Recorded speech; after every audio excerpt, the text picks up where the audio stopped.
Ladies and gentlemen, welcome back into the Colorado Prep Show presented by our friends at Upswing. I'm the editor-in-chief of Colorado Prep's Dan Mormon, joined as always by the editor-in-chief of Mile High Sports Magazine, Doug Ottewell. Doug, not a good Broncos weekend, but a great high school football weekend. Oh man, there was action at every classification, and boy, it's getting tight at the top. There's a lot of good teams in every classification, kind of vying for that title of best in their class.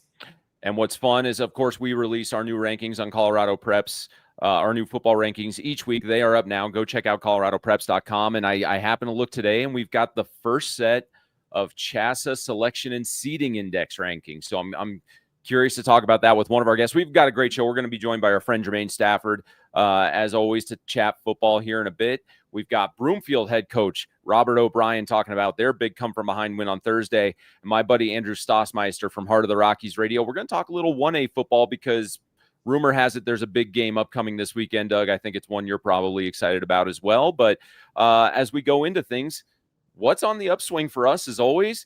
For me, I could look at big wins from Valor, Dakota Ridge, Ralston Valley, Montrose, any of those teams. But what caught my eye is that six-man number 5 last week, Eads, just breezing by Grenada 42-27. It took the number 2 team in the state, Dougie, to hold Eads to a season-low 44 points. They haven't scored. That's their worst offensive output of the season, and it wasn't anywhere close to enough for Grenada to get a win. Anthony Paez and Karsten Butler were each rushing for over 140 yards per game going into that showdown. And I think we've gotten caught a little flat-footed in the six-man landscape. We've been so focused on Stratton and Cheyenne Wells in the coming weeks that Eads is starting to come out of nowhere. No, not anymore for me. I've got my eyes on the Eagles for the rest of 2025. How about you, Dougie? What's on your upswing? Well, we must have been on the same wavelength because I want to go out to the Western Slope and take a look at the Montrose Redhawks. And you mentioned Eads, low 44 points a game. Well, Montrose is averaging 42 plus. So, there's a team that can score. But what jumped out at me was that they pitched their second shutout of the year. So I think it's always interesting when you look at these teams from the Western Slope on paper and, score wise, box scores, whatever, they can look pretty darn good. The unfortunate thing is that we don't really get to see apples to apples comparison, typically speaking, until the playoffs. So, I'm looking at Broomfield, I'm looking at Montrose, you're looking at Dakota Ridge, all these really good teams.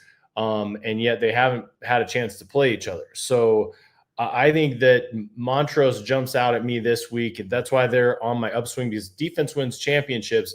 They pitched their second shutout of the year. Meanwhile, Broomfield beats a 5A team.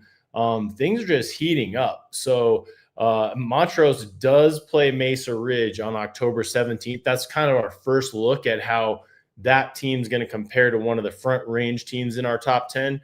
But man, what a commanding performance by the Redhawks again this weekend. That's right. And our first guest up once we get into football today, Robert O'Brien, knows a little bit about those Montrose Redhawks, a fantastic 4A state championship game at Canvas Stadium last year. So, Doug, it sounds to me like you think we might have a rematch in our future for that. But I'm excited to dive into all that, but of course, want to thank our friends at Upswing and their partnership for the Colorado Prep Show, located at 7460 South University Boulevard.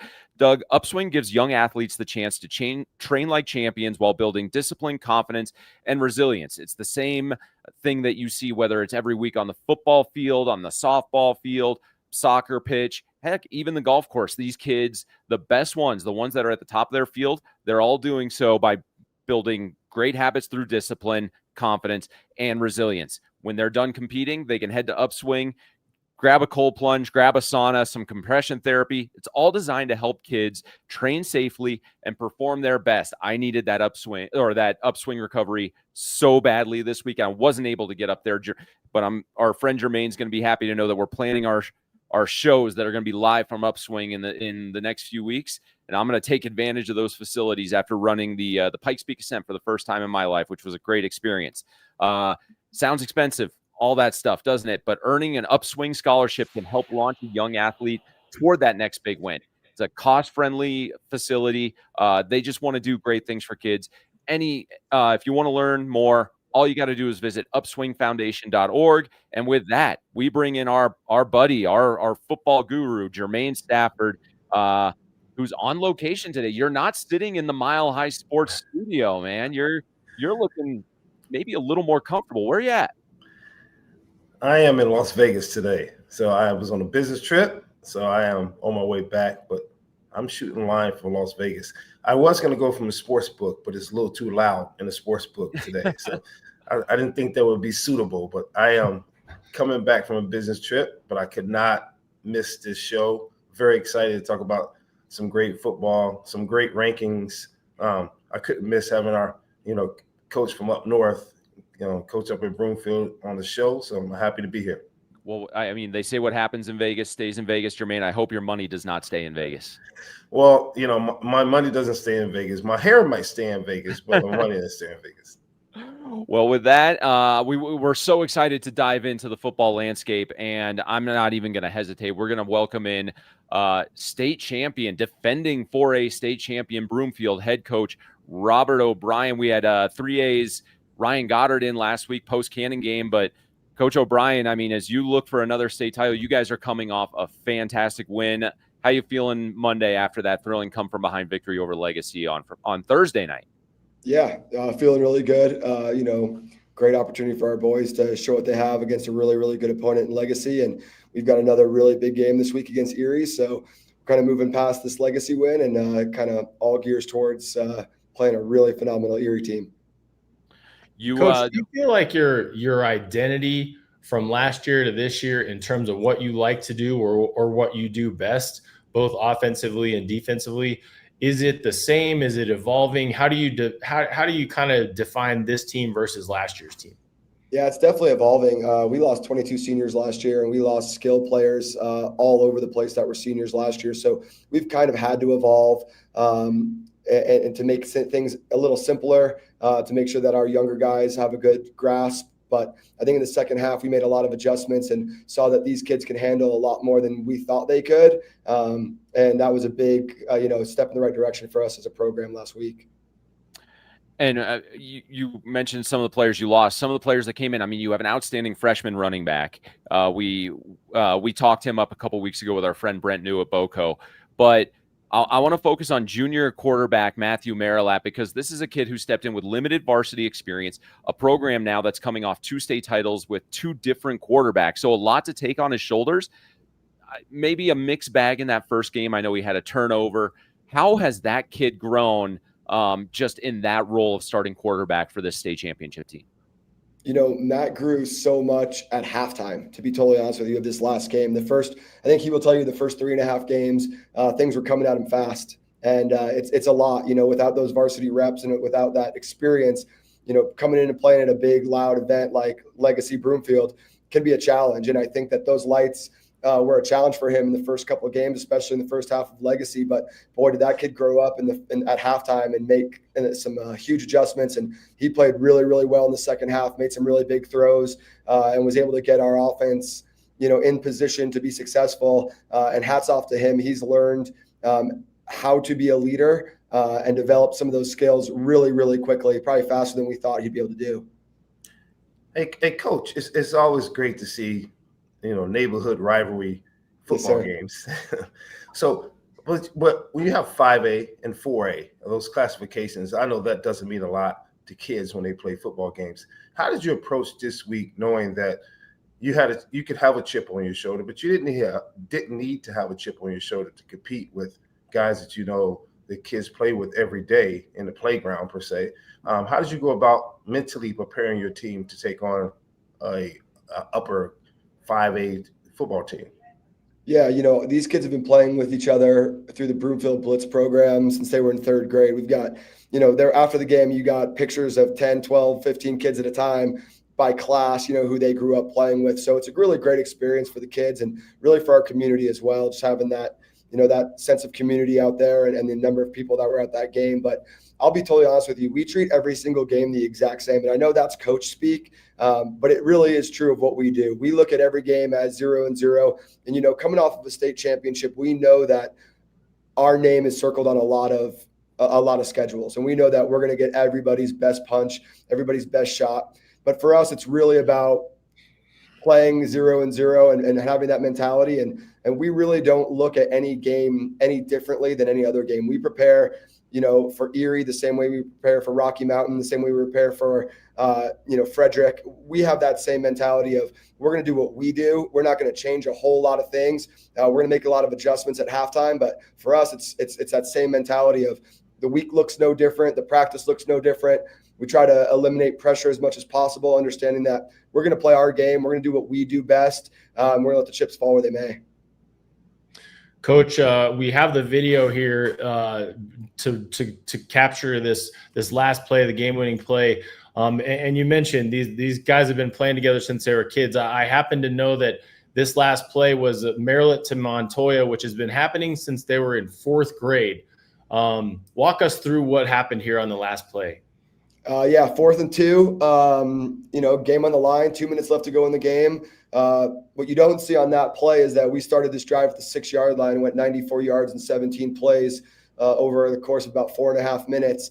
I'll be honest with you. I'm screaming, hit the flats right now, right? As this comes open right there, I'm screaming, hit the flat. And, Matt made a phenomenal decision to throw it to the guy that he trusts the most on the field and let his big 6'3" wide receiver just go up and make a play.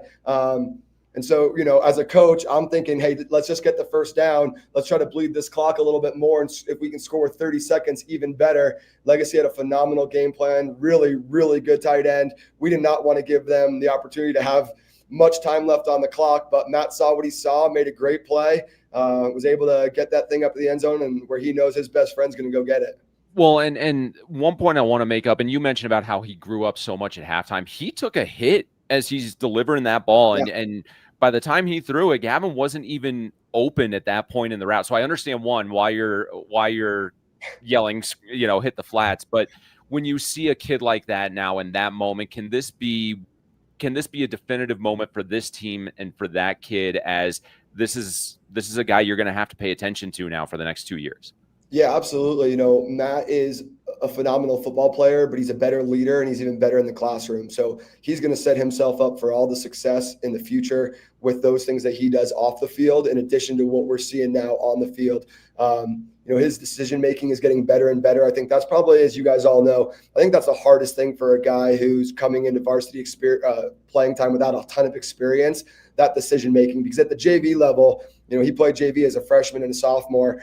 You can take those chances, that you can throw the ball up and you can allow your guys to go make some plays. At the varsity level, it's completely different. You've got guys on every team that are studs. So you've got to be a lot, smarter with your decision-making. You got to be a little quicker with your decision-making. And I think we saw that in the second half.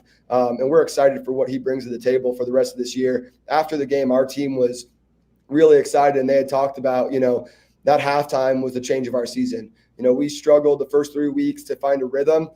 We took a lot of penalties. We took a lot of penalties. We turned the ball over a lot. So that's why, our scores are really tight. We played some really good teams, but we were just making some really silly mistakes and turning the ball over in penalties. And at halftime, our kids kind of came together and decided that was not going to be what defined them for the rest of this year and that rest of that second half. And so they really got on each other about that. And, after the game, it was very apparent that our kids saw that as a turning point in what we can do for the rest of this year. Hey, Coach, Dan alluded to it. Your QB took a big hit, but up front, you have some big guys up front. And you look at the size of your guys and the shape of your guys to get to the season they get through. It wouldn't be correct if I spoke about your off-season program. Obviously, at UPSWING, we do a lot of strength and conditioning and speed. What do you guys do in the summertime in your SAC program, right? Your strength and conditioning program that separates you from the teams that you play? Not comparison at all, but what do you guys do? Because great teams like you every year seem to have consistency of what you do in the summertime to keep the program strong and long to go in and to late November, December. So what do you guys do directly? There's a couple things that I feel like we do really well. We got a really good strength and conditioning coach, James Zeckman. He's the weightlifting coach here at the school. He does a really great job with us, but we start early. We start at 6:45. That's first whistle every morning. So we hold the kids accountable. We don't take attendance. We've got squad groups that keep their own attendance of their own groups. So we allow the kids to be leaders in that sense, and we hold them accountable in that way. We do stations where we'll have guys doing lifting, speed work, film work. So we kind of rotate the guys through different things. The one thing that I think that we do that's different than everybody else is we lift as one group. And I mean, we lift from 9th grade to 12th grade all at the same time. And so by the time a kid is a junior, they know. This is not a new thing for them. They're not, spending the summer lifting with freshmen their first year. And, then it's kind of just like, hey, we come in, we do what we're supposed to do. They're put to the grindstone that first year as freshmen. And it's all every kid in our program. So we are 140 strong in the weight room any given morning in the summer. And I don't think there's a whole lot of schools who do that. I think a lot of guys do, the varsity JV group in the morning. And then after that, they'll bring in the freshmen a little bit after that. But we believe that, holding those kids to a high standard and high accountability as freshmen really leans towards, success as juniors and seniors because there are 3 years into the program, the strength and conditioning program now, and there's no newness to it, right? Like there's no changeover. So that's something that we really, really believe in. We also believe in that really strengthens our culture because the kids are getting, they're getting that as freshmen rather than waiting until they're juniors or sophomores playing on JV varsity to get that experience. So something that we believe in really strongly is having everybody work together and build that culture as one giant unit rather than two separate teams. When you say that, I mean, every team does their own, has their own way of trying to build that team unity and that camaraderie. But with what you've done, I mean, you guys came back in that 4A title game last December. You came back in a big game against Legacy. Do you really feel like the strength of that bond is sowed in those moments when you're all doing things as one group, whether it's lifting weights or anything else? Absolutely. It's that, and it's the challenges that we put on our kids on a daily basis in the summer. Even if it's just a fun little game, we keep score, we compete in everything that we do. We have that, we have a saying here, we call it no blink. And that was big for us in a lot of games last year. And so far this year, we want to have, very little reaction to anything that happens to us, whether it be really, really positive or really, really negative. And that no blink mentality is just, hey, the next play is the most important play. Whatever happened in the past, happened in the past. We can't control the future, so we're really focused on the moment. But that no blink mentality has really, really set us apart the last couple of weeks, all the way back to the state championship. I think last week at halftime, most people counted us out, and I think at 40 seconds left to go in the first quarter of state championship, down 28-7. I think a lot of teams and a lot of people in the media counted us out, but that no blink mentality and that thought of, hey, we're going to compete in everything we do, and that's no different than starting in June when we have competitions and we expect kids to compete in everything that they do. I think that carries over really, really well to the season. When you say a lot of people counted you out, I mean, we're talking about that Montrose team. That Montrose team, again, looks solid. I know they're not on your schedule, and I know that you're focused really on the task at hand, but was that the kind of state championship game that if that was something you guys got the opportunity to compete in again, that would be – I know you have goals you want to accomplish, but would that be fun? Absolutely. I watch a lot of football. I watch a lot of high school football. I don't do fantasy football. I don't watch any NFL. That is not my thing. I watch high school. So I've watched, I think, every game that's available from every team this year so far. And boy, Coach Merton's out at Montrose. What a phenomenal job he does. That offense is an absolute pain in the butt to play against, and I'm sure it is an absolute blast to play in. But what they do is absolutely phenomenal. Look, we would love to get there, but we're also, we also understand how good 4A is this year. Dakota Ridge is absolutely phenomenal. They've got a senior class there that I would put up against any senior class in the state. They are absolutely phenomenal. And then I think, honestly, the most impressive team I've seen on film so far is Palmer Ridge. Holy cow, those guys get off the ball. They fly to the ball. They are aggressive. They are physical. And I can keep going down the list. I don't want to disrespect any team. Riverdale Ridge is an absolutely phenomenal program this year as well. And so there's, if I leave somebody out, no disrespect towards anybody, but boy, there are some really heavy hitters in 4A. And, our goal for us is we don't look at the state championship. We don't look at the playoffs. We just want to keep getting better. And if that, if God puts us in a position to get to the state title, then phenomenal. But we just want to get better every week and play to the best of our ability and see where that takes us. And it's that top. I mean, really the top four. We've been talking about the top 4 and 4A all year. That is going to make this so much fun. So I know we're super excited to see, what the next week looks like for you. Hopefully you don't have to battle back from a big deficit each week. I think that would put a little bit of stress on you that you wouldn't want to see. But yeah, my hair is going to start turning gray here pretty quick. But yeah, we've got a heck of a team that we're playing against next week in Erie, and Mr. Tolliver over there. They've got studs at every position. But you watch film and you see Tolliver, number 7, running around, and holy cow, he is one heck of an athlete. So, we've got our hands full on Friday. But like I said, we're just going to do everything we can this week to prepare to the best of our ability and leave it all out on the field and see where the chips fall. And Coach, we can't thank you enough for taking a few minutes from your schedule to jump on and just chat football with us. It's been a blast. Absolutely appreciate you guys. And, I tell you every time I see you, I appreciate what you guys do for high school football in the state of Colorado and getting these kids' names out there. It's so much more impactful, I think, than you guys even have a chance to realize that, when we talk about these kids, that this is what they want to post about. This is what they care about. And, it's so meaningful and so impactful. So, I hope the next time I run into you is on the golf course, though. So. Yeah, and hopefully you get to have some fun watching the Ryder Cup this week. Yes, sir, absolutely. I was born in Long Island, New York, so it's all right up your alley. Yeah, exactly. So I've been at Bethpage before, and yeah, we're excited to watch it. Awesome, Coach. We'll see you soon. All right, thank you, guys.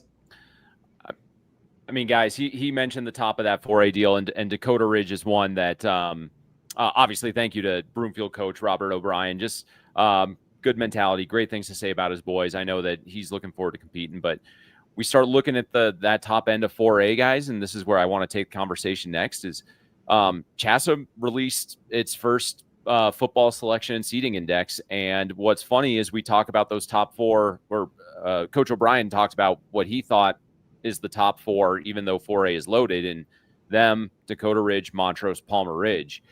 Broomfield currently sits at number 5 of that selection and seeding index, with 3-1 Durango sitting at number 4. So still early. Playoff brackets aren't being released until tomorrow. But when you think about the top end of that, especially when you look at what Dakota Ridge did in their win over Pomona, I mean, how much fun is that part? Is the rest of the season going to be when watching the top end of that classification?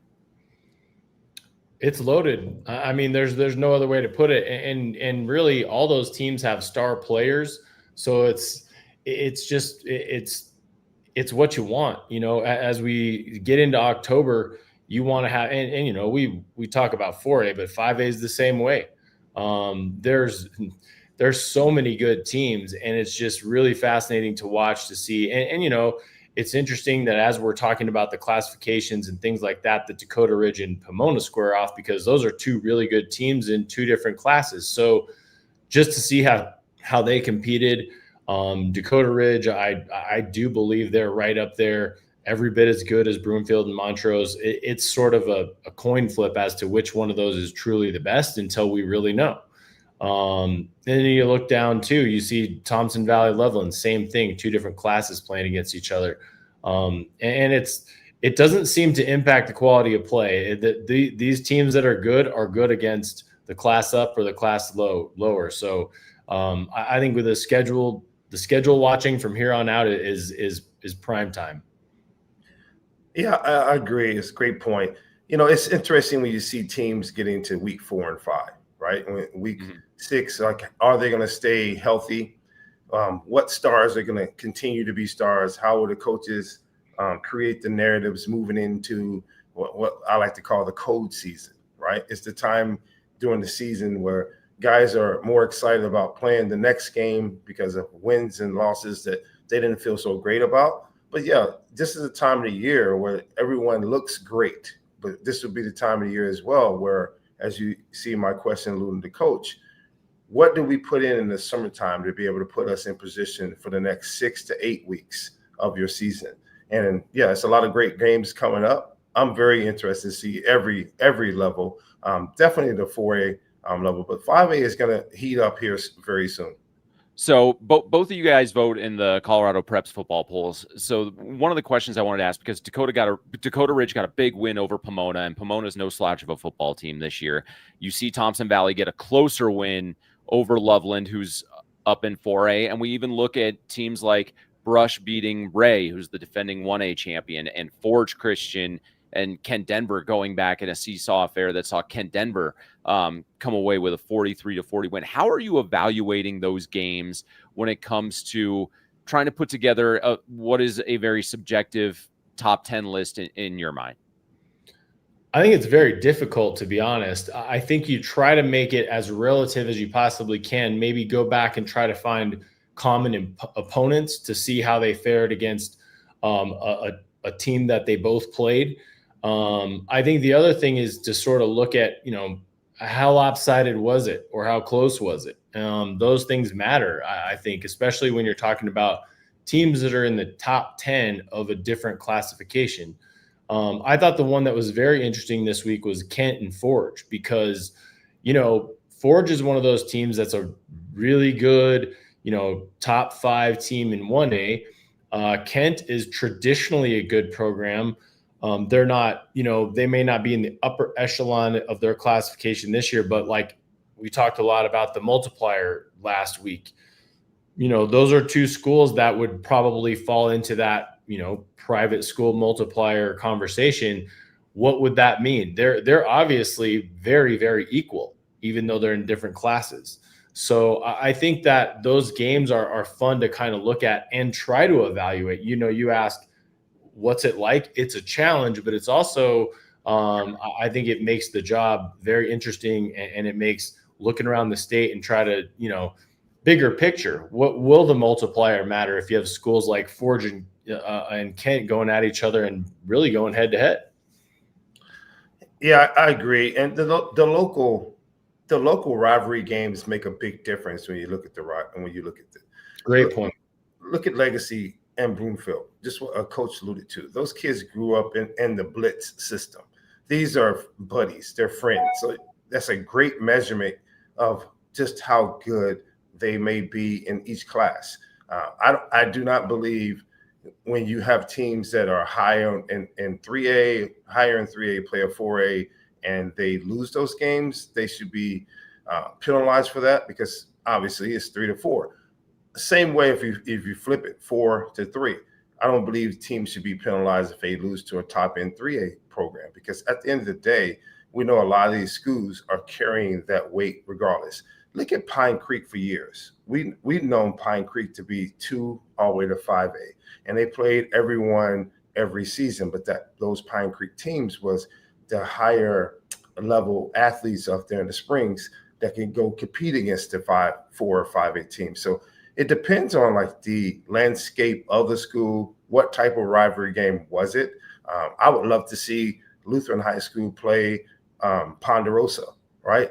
Lutheran play Legend, and see how they fare, because it's those guys that run around with each other all summer and train together and give you a high level team. So it's pretty hard to put rankings in it without feeling the pulse of each one of those programs. And yeah, I've actually bumped teams up in the rankings after a loss to a really good team in a class higher than them. I think that it shows, wow, this team can compete on a different level. They have the horses, they have the athletes. If they're going up a class and win or lose, Forge is my example of the day, that says a lot to me about that team. They can compete at the next level. So therefore, even if they lose, I might bump them up in the rankings. Well, and that was a point I was going to make. You look at a team like Pomona, who is coming off a blowout loss to an area rival school in Dakota Ridge, but that's a loss that could very, very easily help them, in the next 6 weeks. That's a level of talent that they may not see again for the rest of the year. So are you okay taking one on the chin and suffering a loss now to benefit you for the long run? And how much of that competitive aspect, because kids want to go undefeated, and they want to win a state championship, but how much does kind of going through a battle like that to achieve your ultimate goal at the end, how much do you think we've lost that at the high school level at times? Well, I think Coach O'Brien made a great point. And I know he said, this is coach speak, but what we try to do is get better every week. Well, you can look at one of those crosstown rivalry games against a team from a higher classification, and win or lose, I guarantee it makes your program better. And it maybe maybe, you take your lumps that week, but it gives you a different perspective, or the game slows down the following week. So I do think that it's important that we don't completely eliminate, cross-class matchups, especially when they're neighborhood rivalries. I mean, that's just good fun. Yeah. Speaking of neighborhood rivalries, we have a big game coming up this weekend that is anything but a neighborhood rivalry. You've got down to the 1A ranks. Number 1 Limon is going to make the long trek through the mountains and head to number 2 Buena Vista. And to help us preview that one, we're going to go out to my buddy Andrew Stossmeister from Heart of the Rockies Radio. Andrew, thanks for joining us, bud.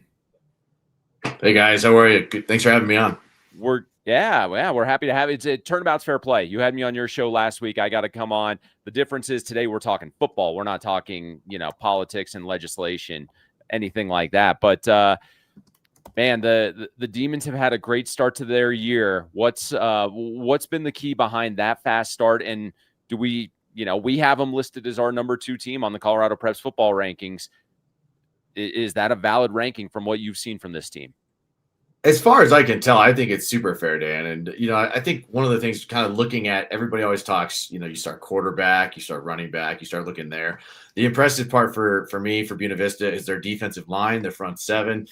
People can't run the ball on them. Centauri, I thought, did a really good job, who I know has been, anywhere from as high as 3 in some people's polls, all the way on down to 6. That was a quality team. And, anytime you have to go down to the Valley and win a football game, I think BV showed a lot of that. And the thing that's most impressive is they've got just guys up front. They've got 19 starters that are back on both sides of the ball, including in their special teams. And then you look at, of that, you got 9 guys that are 3-year starters. They understand what it's all about. And you guys know how kids talk about wanting to win a state championship all the time. And, to actually be able to be getting to your senior year, a lot of these guys have talked with us on Heart of the Rockies Radio, where it's just like, yeah, man, they mean business. And if they're going to actually do that, they got to go play well. They got to beat the Centauris. They got to beat the Limons on their schedule. And they want to talk about and see where they actually stack up. We're finding out who's where, right? You guys have seen it. You guys have been talking about Forge. I think they've shown some really good things in 1A. Their wins have been impressive. Limon is its normal self, where they are extremely talented. And, I think it'll be a good measuring stick to see what you can take out of the last weekend of September for Buena Vista this coming weekend. You look at a kid like Kaysen Pridemore, great football name, by the way. He's rushing for about 9 yards a carry at this point of the season. How much does Buena Vista have to lean on someone with that kind of a running ability to try and limit the dominant way that Limon has been this year? Yeah, no doubt. I mean, he's a talented kid. He's played at Salida actually the first 2 years, but he moved up to Buena Vista, and his family had a hardship that they were granted. They moved on. He's been a good guy to really solidify things. It's the 1,300-yard back and Eli Shutnick who they've been missing, and he's getting stronger. He got hurt at the start of camp.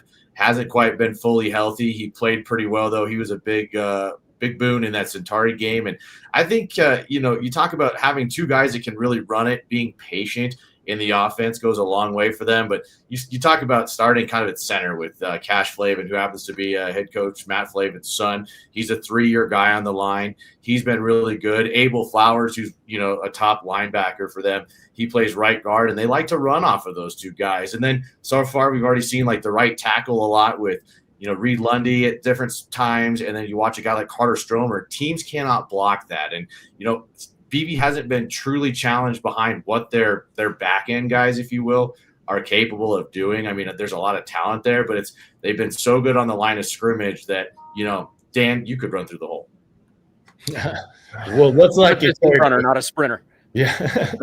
Andrew, you mentioned right off the top that the Buena Vista's defensive line has been dominant. They got a lot of size, obviously athletic. On the flip side, that is kind of Limon's trademark this week. Michael Dwyer will tell you, hey, if we got one thing, it's a big offensive line. He'll talk about the lack of speed, a lack of kind of presence at skill positions in terms of seniority. A lot of young kids there, but they do have that offensive line.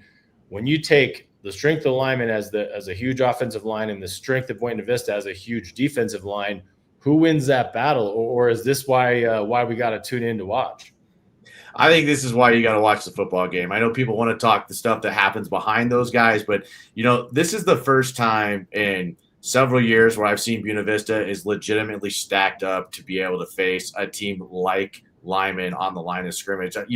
Mike O'Dwyer, and you talk about the guys like Tyson Leggett and Travis Sandersfield that have been there for forever. I mean, they know football as good as anybody. And I think the smarts of the players there at Limon, that's what makes them so special. I mean, they get away with, having maybe average or just slightly above average positional players at times. But it's, you look at their line of scrimmage and they are big. I think people are going to be really surprised when they look at Buena Vista, though, to be honest with you. I don't know. I mean, I think that's where the game will be won or lost. It's also as much a mental game. Limon has Buena Vista's number. There's no doubt about that. The only sport that Buena Vista has kind of broken through in at times has been baseball, a game they won a few years ago. And those things carry over where the kids remember. They're like, how do we beat Limon? And quite honestly, last year, even though the Buena Vista Demons make it to the semifinals, I think they knew going against a Raid team that was bigger on the line of scrimmage, they struggled. They put in extra time this summer, really trying to get better on the line of scrimmage. I think they have not only their 3 up front guys, but they've got rotational depth, which we never see in 1A. They've got 6 or 7 guys that can play on the line of scrimmage, both directions. That I think it's going to be a formidable challenge that I know Limon, I'm sure, has been talking about for a few weeks. Hey, Andrew, you cover that area and you're really deep in that area. Can you give us a pulse? What is it like for those youth kids in that area? What youth league do they play in, and what other sports are they really high on to be able to get to the level of what you're speaking on far as success on the football field in high school? Yeah, for sure. I mean, the youth sports are pretty good. It depends on the sport, I feel like, and how years are going. It's what's so different, from being in, 2 hours removed from Denver and stuff, is that you have, it's about commitment of parents and what they're willing to do. I think is a big part of it. There's plenty of youth things. Buena Vista has football tradition now for the last 25 years. They're almost always in the playoffs. They're always usually winning a playoff game. And, it seems like every 7 to 10 years, football in particular has a nice run. So there's definite motivation for that. Basketball is the one that's kind of fallen off, I think, in Buena Vista area, the last, 10 years or so. And they talk about that. There's so many distractions. And I think that's a big challenge that every smaller school is dealing with, is how can you share? And Buena Vista as a whole has been really good at it. They've had veteran coaches, volleyball had a 20-year coach. Basketball had a guy that had been there, with ties to the program for over 30 years.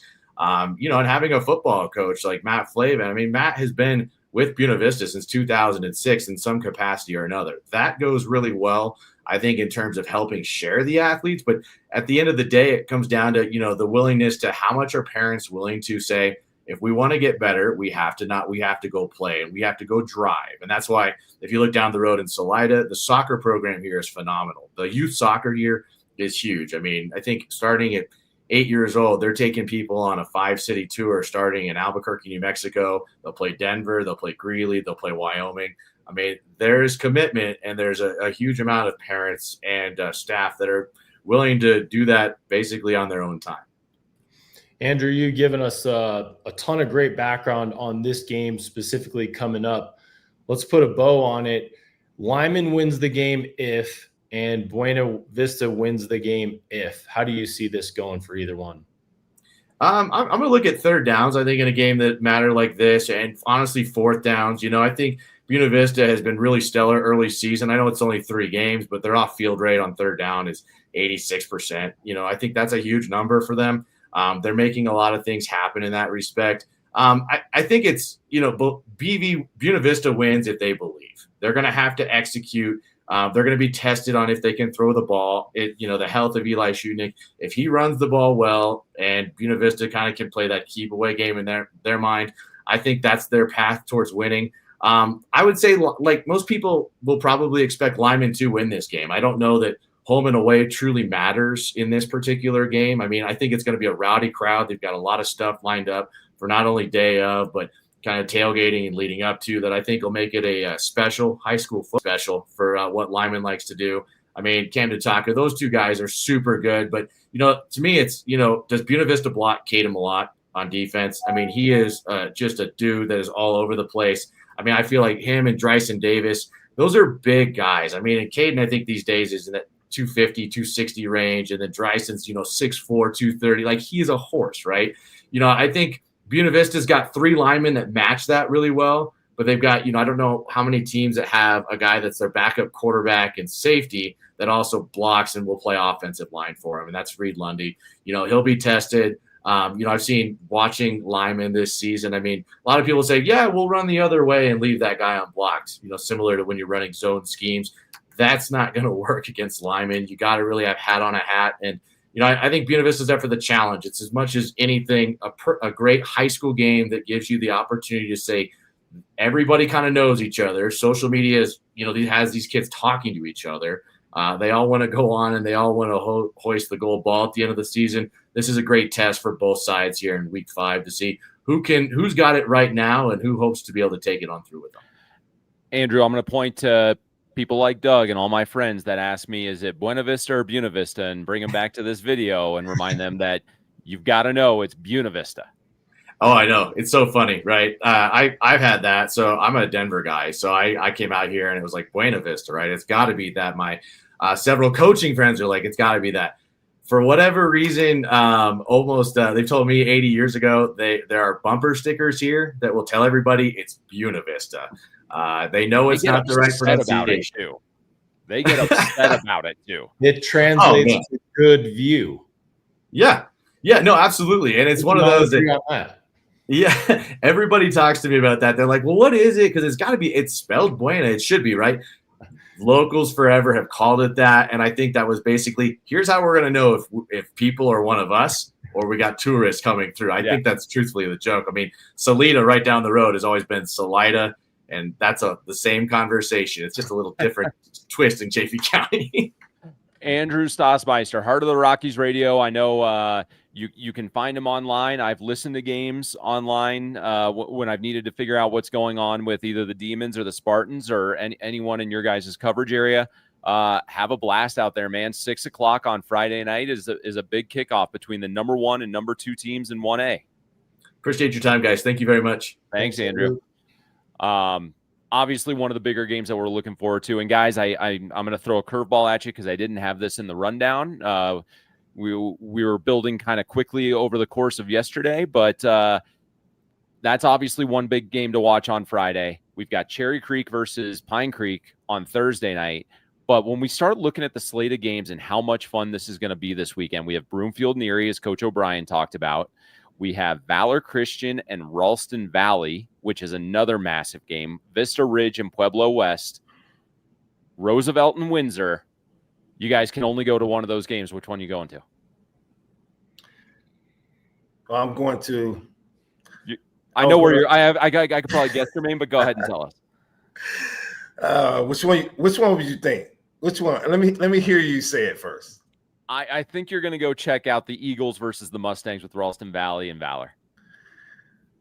Close. That will be my second. Oh. Yeah, it'll be my second. But actually, I want to see Pine Creek and Cherry Creek. You're going to come hang out with me on Thursday. I'm coming to see you. I'm coming down on Thursday. I'm coming down on Thursday to see you. I think that's going to be great. I mean, and for all the fans who want to see Cherry Creek show, right? And that's what it comes down to most of the time. It's like, what is the Cherry Creek show? Been out of state, had the teams come here from out of state here. So this is truly that big game in state that we want to see just what Cherry Creek's about. So, and I believe I'm hearing from my sources that they're bringing the extra seating for that stadium around the standing room. It should be very exciting. I'm very, very excited to drive down that I-25 to come see you. Dougie, you might as well make it a party on Thursday. Hey, I can't argue with that game. I mean, it sounds like that will be a tremendous atmosphere, and it does pit great athletes versus great athletes at the highest levels. But I got to be honest, I can't wait to watch Limon and Buena Vista. I mean, that that environment in and of itself, and Andrew alluded to it a little bit, Limon has an edge on everybody, and I believe this just from living near that community for a lot of years. There's a mindset there that they're supposed to win. So I think the opportunity for a school like Buena Vista to go in and say, hey, we can prove that we belong or that we can beat this team, sets up for a big-time showdown in the postseason. Maybe that materializes, maybe it doesn't. But I think a game like this sets the stage for what could happen in November, December. So to me, this is the game of the week across all classifications. So it's going to be hard to go to another one besides that one for me. No, that's totally understandable. Another big one that we shouldn't discount is Roosevelt going to Windsor. That's a big 3A clash. Windsor moved up to number 1 in our 3A football poll after Pomona's loss to Dakota Ridge. So that's Coach Lane Wassinger does a great job with those guys at Roosevelt. So let's see what he can do after suffering a loss a couple weeks ago against Holy Family. So I think that's the bulk of our football stuff, guys. I don't know if there's much else we can do other than look forward to the big games this weekend. So Jermaine, while we're sitting on that, what's going on at Upswing this week that's got you so excited? Well, Upswing is on a true push for our Alpha program. You heard me speak about this a couple of weeks back. We're getting ready to prepare for our second session of Alpha. And Alpha is a great opportunity to bring in youth to have conversations about their faith and just grow with understanding each other. There's a lot of opportunities. I hear a lot from a lot of people in regards to opportunities for young people to have conversations. And think about that for a second. True conversations where it is word exchange and not text exchange and not hearts and likes and posts, versus having conversations about where they are and what they've become. Over the last couple of weeks, I've had the honor to be a part of the FCA program over there at CCU. Obviously, our FCA program over at Cherry Creek, meeting with the head baseball coach over there at Cherry Creek. There's very elated to have that opportunity. So yes, we are very excited to bring in our second session for the Alpha program. It will be held on October 3rd over at our facility at 6 p.m. So we're just getting ready for that, prepping and coming out. So if anyone's interested, you can go to our website at upswingfoundation.org, as well as give us a call, and we would be happy to have you come get a seat at the table. And we're behind you 100% in that. So Jermaine, if you're going to come down to my neck of the woods on Thursday, man, it should be a fun watch for a little bit. So if that's the case, we'll see you on Thursday. Hey, get back to Colorado and stop doing business in Vegas, huh? And don't let your money stay in Vegas. Well, I work too hard for my money, so it's definitely not staying here. I'm bringing it back to Colorado with me. I'll see you guys soon. Thank you. All right. Thanks, Jermaine. Take it easy. Yeah. Awesome. Always love having Jermaine on. So, Dougie, we're not quite done yet. We've got some big things going on just across the preps world. The Broncos, once again, doing a lot for the high school athletics community. CHSAA releases some enrollment splits. We'll get it all. We'll talk about all that. We've got some letter winners and standouts coming up next. Look closely at 4x4s with the muscle, tech, and durability needed to go anywhere. Get a 0-down lease on a Bronco for just $439 or a Bronco Sport for just $369. It's time to see Ford in a new light. With millions of page views every year, ColoradoPreps.com is the #1 source for the high school sports community to keep up with the latest news and scores. From football and volleyball to basketball and softball, ColoradoPreps.com provides a year-round hub for coaches, friends, and family to stay connected to their favorite schools and athletes, and keep an eye on their rivals. Covering high school sports from the peaks to the plains, you always get the latest at ColoradoPreps.com. One thing I love about our executive producer, Danny Bailey, is he's able to take us down some memory lane stuff with some of his ads. Great Colorado Preps ad there. Appreciate Danny Bailey for all the work that he does. But Dougie, we're going to move into, a slightly more serious talk. It was reported by ESPN's Adam Schefter yesterday that last week, the Denver Broncos hosted the Evergreen football teams and flag football teams for practice in their facility, obviously stemming off the tragic shooting that happened there a couple weeks ago. But we don't want to revisit that part of it. But when you look at what the Penners have done from All In, All Covered, Broncos Coaches of the Week, a great program that gives money to high school athletic programs, how much has this franchise owner group, how much of a standard are they setting for how the pro team should be connecting with the high school sports programs in this state? Well, I think, when you talk about these tragedies like this, I mean, nothing can erase them, but they have a tendency to bring out the best in some of the people around the state. And I think the Broncos have exhibited that, not just with this gesture. I think this is a continuation of a stance that's very typical of this ownership group. And not to say that there was anything wrong with the previous ownership or that the ownership prior to the Walton Penner Group didn't value high school sports. They did. But I think it's a different level. I mean, you look at what they've done with the All In, All Covered program, the great work that Bobby Mestis did with that program, pair it with the, essentially the launch of flag football in Colorado here on the girls level. Again, that's something that the Broncos invested in heavily. Bobby spent hours and hours and hours getting that program to the way that it should be before it became a CHSAA sanctioned sport. So I do think this gesture of bringing Evergreen in, this is not a publicity stunt for a big international brand like the Broncos. This is really who they are. This is what they value. They are a part of the community. They've shown this consistently ever since buying the Broncos. And, we can get into the nuts and bolts about wins and losses and Bo Nix's completion percentage and Sean Payton's, third down calls and all that stuff. But at the end of the day, this is an organization that I think truly is and truly values being a part of this community. And they show it in a lot of different ways. And this practice with Evergreen is just the most recent one.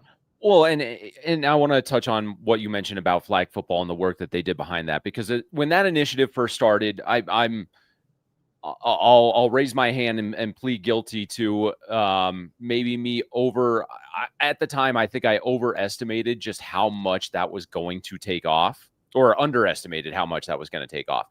And we've talked about it a lot. I mean, since we started the show, just obviously in this athletic year, but flag football has kind of become that rocket ship, at least from a Colorado perspective, that everyone's looking to try and jump on board and do that. I mean, does that kind of groundswell excitement happen if the Broncos don't attach their name to this program? I don't think so. And I think the reason that it works so well here in Colorado is because the Broncos not only, spent a lot of money developing this years prior to it becoming an actual high school sport in Colorado, but they spent a lot of time and in talking to Bobby Mestis of, going to these tournaments, seeing what worked, seeing what didn't, kind of advising, I guess, for lack of a better term, the CHSAA on here's how we think this game will succeed. I think it jumped out of the gates at the CHSAA level going to succeed. And a lot of the reason was because they spent a lot of time, money, and effort well ahead of that. We look at it and all of a sudden everybody's talking about it on, prep rally and, hey, this is a great thing. And there's all these participants and look at these athletes. But there was a lot of development work. And I think that's where you really have to credit the Broncos to say they took a real vested interest in making sure that this succeeded. Right. And then if you look at the things that they're continuing to do for both the franchise and even Colorado, maybe specifically the city of Denver, they announced this last week, 2 weeks ago, that they've got their preferred site for a new stadium that they hope to be open by 2031. I think with each passing year, I like the state high school games at Canvas Stadium. I think I was a little I was wait and see in the first year because you're taking it away from the Denver metro area. You had to evaluate what it was going to be. I thought last year I thought there was definitely progression in that sense. Not that there was anything necessarily different about it, but just the atmosphere and the environment that it created, being on on a college campus. But with the Broncos building a new stadium and with the work that they've done with high school athletics up to this point, is there a point where we're going to start talking about what the Broncos might be doing to try and entice those state championship games back to be playing it in the new stadium?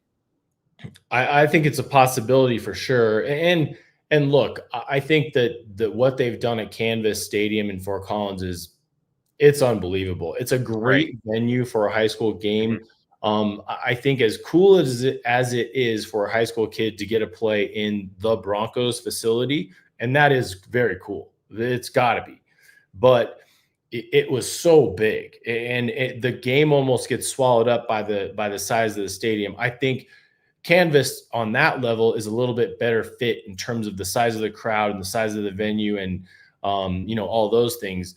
But I do think, and it goes back to what I said earlier, I do think the Broncos are committed to high school sports. I do think that they would value the chance, especially when they have a brand new stadium, to let kids and kids' families experience it. Who knows? There may be personal seat licenses that cost a whole lot of money, and this may be the only chance anybody gets to go and get inside the stadium to watch a high school game. And I think that would be phenomenal. That's not to take anything away from Canvas. That's not to take anything away from CSU Pueblo. I think it's an opportunity. It wouldn't surprise me if the Broncos explore it. I always kind of think of it in basketball terms. I'm always a little disappointed that the Nuggets can't figure out a way to get state basketball or commit to having state basketball inside Ball Arena, which is the state's premier basketball venue. Again, I think a lot of venues have a lot of appeal. I know you personally love the Coliseum and the history behind it. I love it too. But I do think that it shows something to a community when your highest professional sports team says, please come here. Let us do stuff with you. And the Broncos have shown that on a lot of different levels. So whether they do or don't ever end up playing in the new stadium in terms of the high school state championships, I'm very confident that this ownership group still greatly values high school sports. So I think it'll be interesting when that time comes. It's something that I'll be watching for sure. You gave a little teaser there to a show we'll probably have in March where I ask you the top 5 venues that would be better to have state basketball in than the Denver Coliseum. So that's a conversation for a later day. But even going on that point with what they're doing, with what the Broncos are doing at the team facility down there in the Centennial area, I want to say, and I didn't have a chance to look this up, but I feel like they're building like a permanent seating structure for fans to watch during training camp. So if they're doing something like that, can you not fit the field to flag football specifications? And how fun would actually that be to be able to have the flag football state championships on a Friday, Saturday, or probably just a Saturday at the Broncos training facility? Teams probably not practicing, probably doesn't need it. That would be such a cool and unique thing to do. And again, Trailblazer Stadium and our friends at Jeffco do a fantastic job of that. But as the Broncos are trying to get more connected to their communities, would this be a good chance to really put that kind of a championship on a great platform? Absolutely. And I think the practice facility offers a little bit more of that, more realistic kind of a setting, because you talk about staging a game at the biggest arena in the state. It's not just about can you or can't you. It's staffing, it's parking, there's a lot that goes into it. But if you're able to have, let's call it game of the week for girls flag football, and it takes place inside the Broncos training facility or the state championship game, I think it becomes much more manageable in terms of, the logistics behind doing that. And I don't know if that's part of the long-term plan or not, but I love the idea. And I have a feeling that the Broncos probably would love the idea. Yeah. And and for anyone who didn't get a chance to go to training camp or anything, the new setup and the new facility that they're building down at, it's Common Spirit, the Common Spirit facility, Dove Valley, looks fantastic. And with something that great, Doug, what you always need for something like that is good insurance. We know a guy who sells good insurance. Our friend at Tim Anderson at Gordon Insurance, an independent agency that keeps the customer in mind. Gordon Insurance offers a wide variety of insurance products, including home, auto, business, workman's comp, farm, and ranch.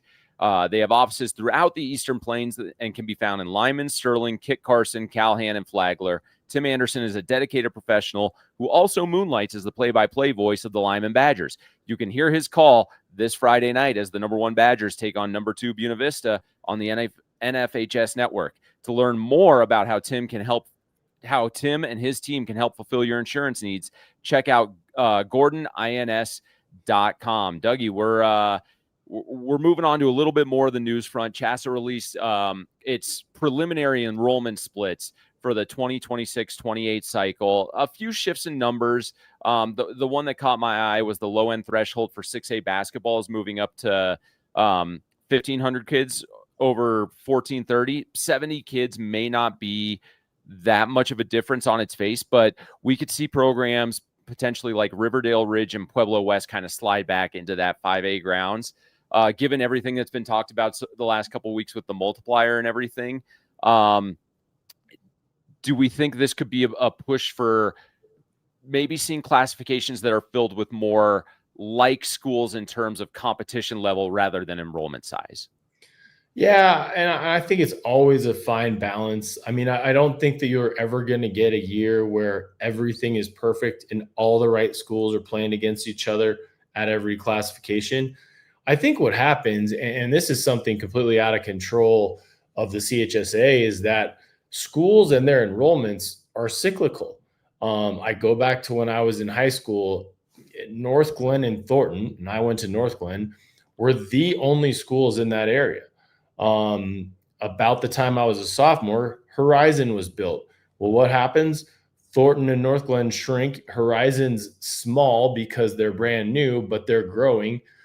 So, you have those schools that maybe at the time we might have been a 6A school, but maybe 1 year removed, we probably could have been a 5A school. And I don't know the exact numbers, but just as examples.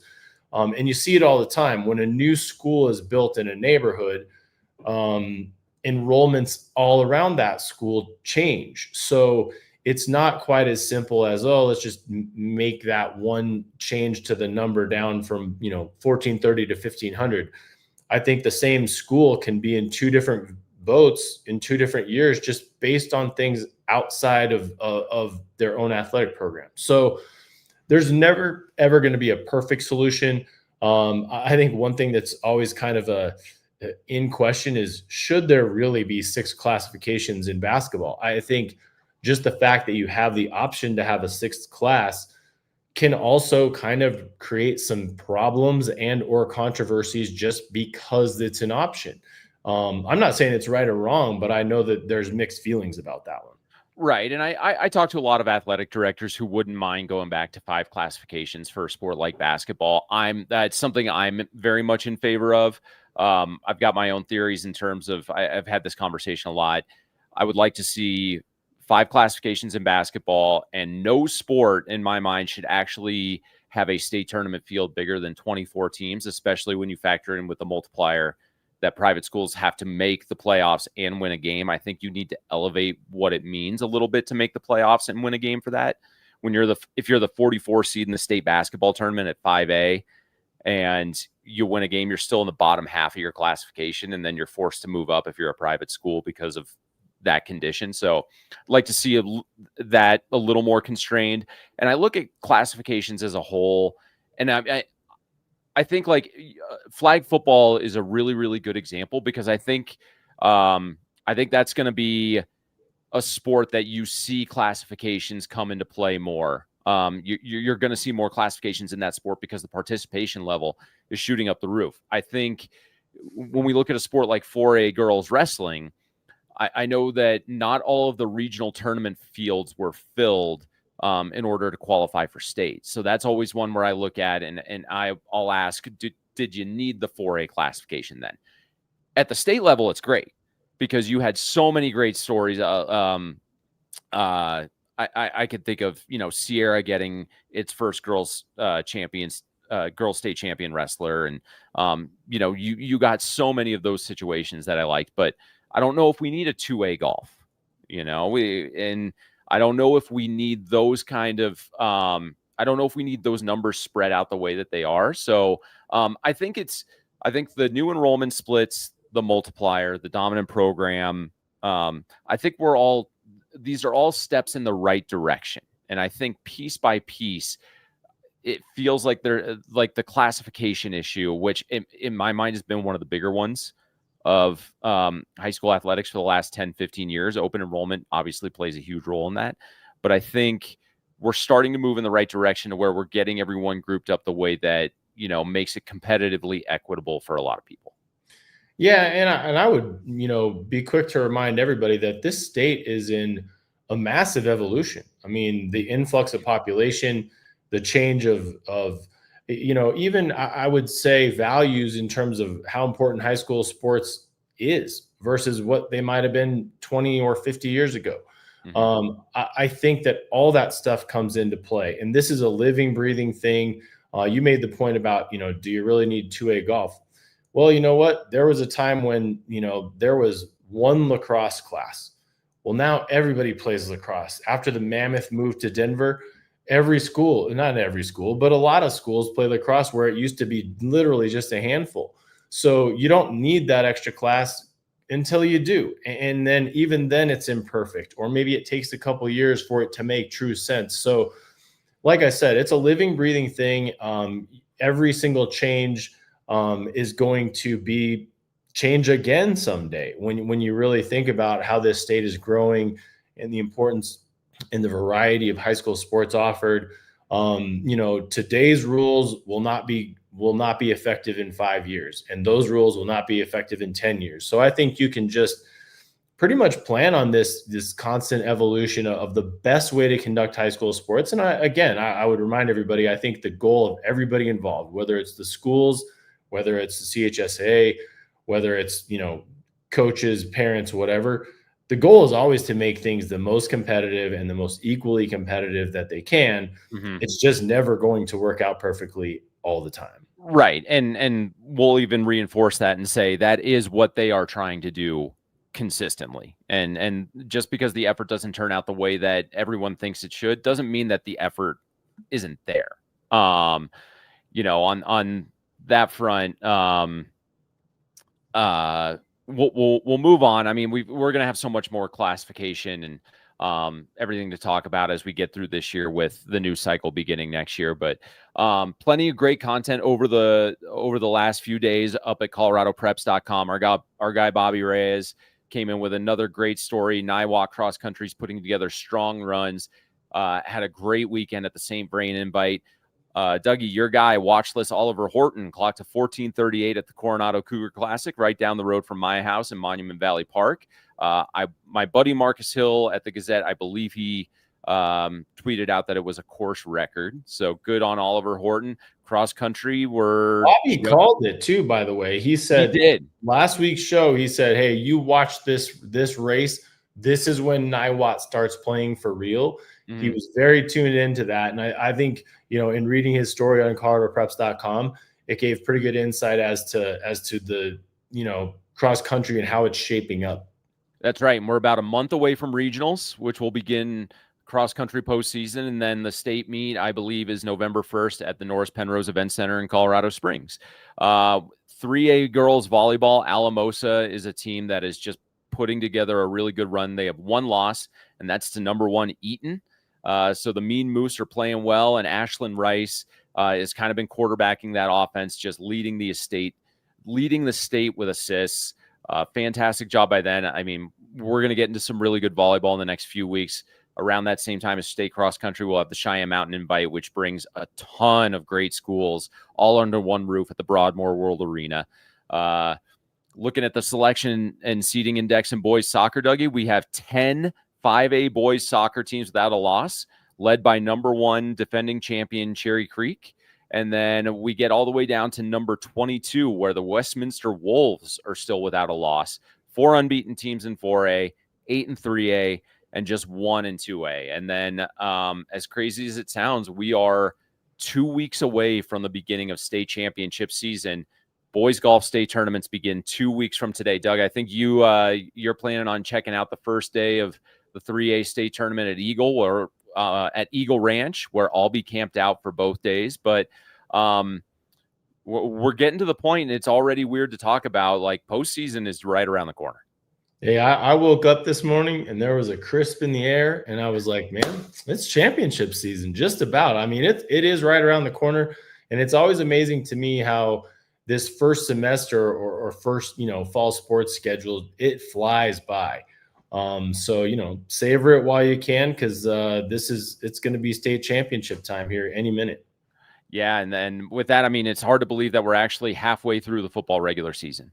Yeah, a lot of teams are, or close to. A lot of teams are 4-0, 5-0, or 4 games under the belt, 5 games under the belt. So this weekend is truly like a pivot point in terms of where we're going, at least on the football landscape. And I don't feel like we have any resolution, other than maybe kind of a consensus feeling that Cherry Creek is the dominant program in 5A.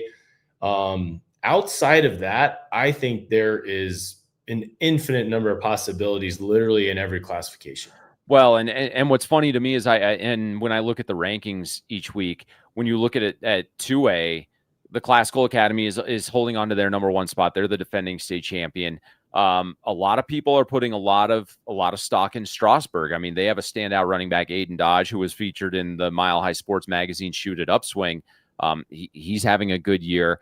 And then you look at Wellington. I mean, there are people who are writing off Wellington a lot, and I don't know what it is, because they're winning and they're winning big, and Tanner Gray is still there as their quarterback. And he looks like he's Josh Allen out there. He's big. You do not want to get run over by this kid. I saw it firsthand on the field level in the 2A state championship game. TCA is a tough physical team, and Tanner's not afraid to lay a hit on anyone. He wasn't afraid to lay a hit on any of those Titans. So, Dougie, every week we wrap it up with some letter winners. I'm going to toss it to you for the first one, since we're looking at your hometown. Yeah, I mean, I've been excited to throw this one out there. Caitlin Fujinami, North Glen flag football, averaging 211 rushing yards per game over her last 3 games. And the Norse are 6-3. And you have no idea how good it makes me feel to report on a North Glen High School athlete and a North Glen High School team that's having success. For anybody who knows, North Glen is a team that's a school, I should say, that's had its, taken its lumps of late. They were a powerhouse in the 80s. I like to say that I was the class that probably started it on its downhill slide in the early 90s, but they haven't had a lot of success lately. So props to Caitlin and the Norse flag football team. That's right. We'll move over to field hockey. Hazel McDonald from Cherry Creek, defending state champion, scored 4 goals for the Bruins in a big win over Regis Jesuit. Regis Jesuit, of course, is one of those field hockey powerhouses. That's always going to be a tough team to beat. Hazel went out, netted 4 goals to lead the Bruins to a big win there. And then we're going to go down to the southeast area of the state. Isabel Aragon from La Junta softball. She's just dominating in that pitcher circle, Doug. She leads the state with 139 strikeouts. The Tigers sit at number 15 in the 3A selection and seeding index. State softball is another one of those. It's just about a month away. Another 2-day event that's always a blast to be a part of. My dad used to say to me every single fall, he said, you want to see the best baseball players in the state? Go watch girls state softball. And it's true. They have some skills. They field with the best of them. They hit with the best of them. So, that's one of those sports I think is a greatly underrated sports, especially here in Colorado. I mean, we turn out some great girls softball players. So it's one you want to check out. I mean, Eaton, Sadie Ross, Lutherans, Haley Mastretti from just the last couple of years, just some fantastic players. And that's going to do it for us today. Next week is going to be a big week because we will have our first official state championship preview. As I'm going to reach out to our guy, James Noakes, and see if we can bring in another golfer to chat about the boys golf state tournaments, which will just be a week away once we get to our show next week. So for our guy, Danny Bailey, doing all the work behind the scenes, we appreciate you, man. Jermaine Stafford from Upswing, Broomfield football coach Robert O'Brien, Heart of the Rockies Radio's Andrew Stossmeister. I'm Dan Mormon. That's Doug Ottewell. Thanks for tuning in to the Colorado Prep Show presented by Upswing.